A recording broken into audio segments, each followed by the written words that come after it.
নমস্কার। গতকালকে Cooch Behar DM office চত্বরে প্রাক্তন সাংসদ নিশীথ প্রামাণিকের সাথে যে ঘটনা ঘটে সেই ঘটনা থেকে একটু অনুমান করুন, ভাবনার দৃষ্টিতে নিয়ে আসুন।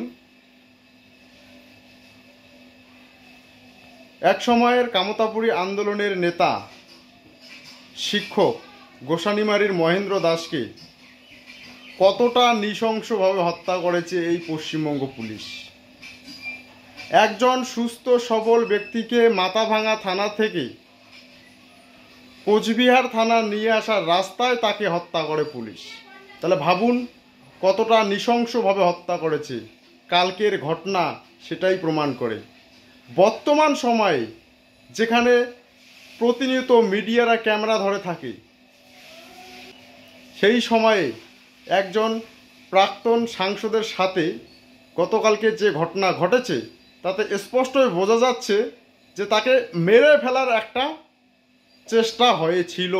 ওই ভিড়ের মধ্যেই তাকে মেরে ফেলার ষড়যন্ত্র হয়েছিল। তাহলে ভাবুন না, কামতাপুরী আন্দোলনের নেতাদের কিভাবে পুলিশ মেরেছে, ভাবার বিষয়।